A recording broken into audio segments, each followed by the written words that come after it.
What's up, YouTube? It's Dean Charles Anthony II, and I'm back again with another behind-the-scenes photo video. This is actually a pretty cool one. We actually revisited a waterfall that I've been to before. You can check out that video somewhere on my playlist. But this time it was for kind of like a fitness shoot. It was fitness / advertisement type deal, but I really love the images that came out. I had a lot of fun. But before we start that video, I just want to talk with y'all about three things, right? So I'm kind of in an interesting place right now in my photography work. One, I'm adding a lot more video to my work, but two, I'm just overall looking for more of an experience, even with my business side. I personally have two jobs. I have basically I'll call it a 9 to 5. It's not really a 9 to 5, but I have a main job and I have my photography business. So right now in life, I'm looking to be satisfied a lot with my creative work. So I'm gonna give y'all 3 points that I'm personally taking very seriously. I hope it applies to you in life, and we're gonna go from there. All right. So the first thing, push your comfort zone. As a creative, you have to keep pushing what makes you creative, right? You can take the same headshot, you can take the same portrait, you can take the same model shot, X, Y, and Z, anything like that. And you can just do it over and over again. But if you fail to keep pushing yourself, you'll stop growing. And that's a lot of times when I know I struggle with being satisfied with the work that I'm doing. I no longer feel satisfied when the shot could look great, it could look amazing, but it is still the same shot from before. So right now I'm looking to make sure that I'm pushing myself. I'm working on becoming a better editor in my post-processing, working to make sure that I'm looking at a bigger picture when I'm in sessions. That's how every picture just gets a little bit more amazing. And just also looking for different opportunities to help push that comfort zone.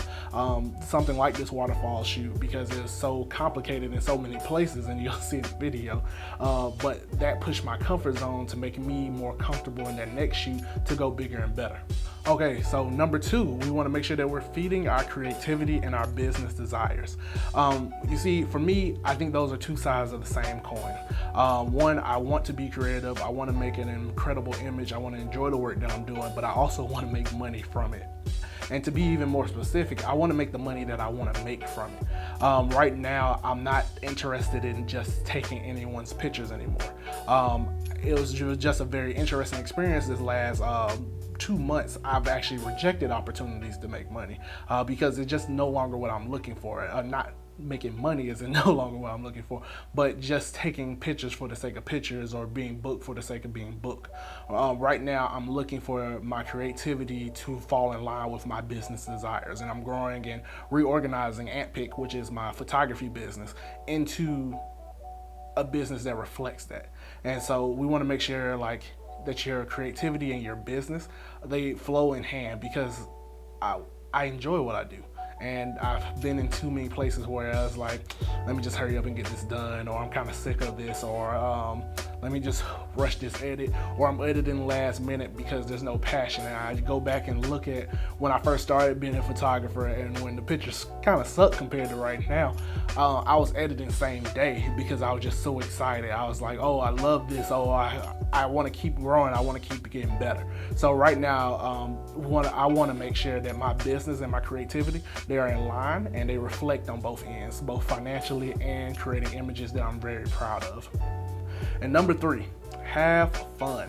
Last year I moved in a place where I stopped having fun doing photography, and the main reason I stopped having fun is because I had a wedding on the way. Me and my wife were getting married.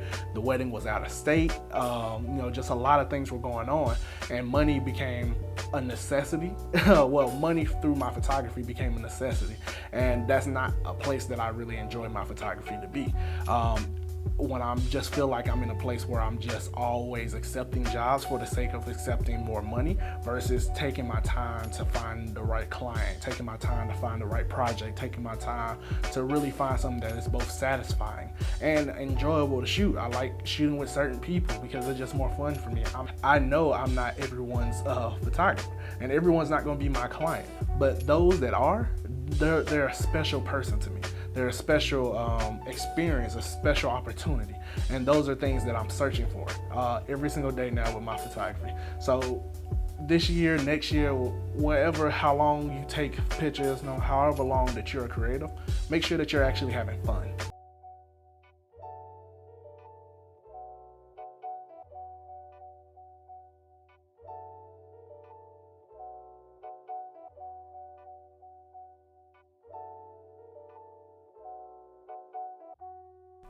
What's up, YouTube? As you can see, well, let me just address the elephant in the room. There is a lot of water on my GoPro right now, which I'm using to record this behind the scenes for this shoot.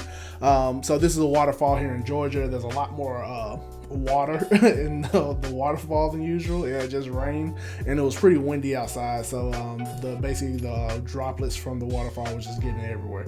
What it did do was, one, make the pictures just look a little bit more epic, just from the interaction with the waterfall, but two, it made the whole environment a little bit more dangerous. So shout out to Kyle, just being a trooper out there. We actually had to go down a hill to able to get to this particular location, but we're gonna go into some of the posing and the shoots right now.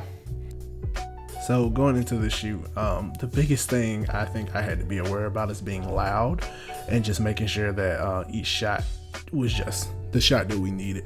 It was just kind of on too many variables. I think if I would have had to do this shoot again, I would actually have planned it on a different day, probably a day where it didn't rain before. Even though the water looks good, it was just a little bit high and hard to work out of. So getting the right shot ended up being something different than what I initially planned, kind of like this shot. The colors and shadows are a little bit darker. So eventually, like, the thing kind of went to what I kind of see as a vintage martial arts shoot. And shout out to my sister. She actually came to the shoot with me. I'm really glad to have had the help. I think I'm definitely adding assistant to all my shoots from now on. But it's really important to get the overall theme of a shoot. So for me, this shoot had to be a couple of things. It had to be very powerful. So everything that he did had to be very powerful. So it was dope that I had a background in working with a lot of dudes that did men's physique. So just keeping the shadows on those muscles, or just highlighting good angles. I love some of these shots. It just really brings out his personal physique and it makes him look very powerful.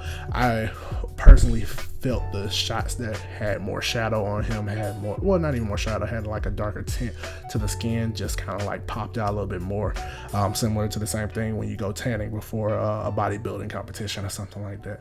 But we want to make sure over in this area we included as much as the waterfall as possible and just had some dope poses for his classes. I kind of want him to really look like a sensei out there. Also getting some just basic action shots. So we want to make sure that he got some shots where he was punching, kicking, just really, once again, going back to wanting him to look powerful in this area. So you have this beautiful waterfall behind him. Kind of wish the water was a little bluer, but just nature when it's a bunch of rain. But just getting a lot of shots of him in action. We had to be very careful because it's slippery out there, and as you're about to see, it got a lot more slippery. I love this shot, and I think we're actually about to get to see my favorite shot, this one. I know it's not a full action, but to me, this is what should be printed. It looks perfect out there to me. All right, after that we actually got into the water. So shout out for being once again, as a photographer, you got to be kind of a team player with this, so just to get the shot. So we're actually down in the water this time. My cargos got soaking wet. I actually had to take my shirt off so my shirt wouldn't get wet, and the wind was so hard coming off of the waterfall, just in the area, that my light kept turning. So we had to just be really purposeful. So shout out to Tamron 70-200, that weather sealing, and also on the 5D Mark IV. These are the crazy times when that weather sealing, having the right gear, works out. So this shot, just a dope little sitting shot right here. He just looks like, just looks like an old movie to me, and I just fell in love with every shot. So I hope you like this shoot. This is the first of many more YouTube videos. I hope you have an excellent day. I will talk to y'all later. Make sure you go like and subscribe. It's Dean.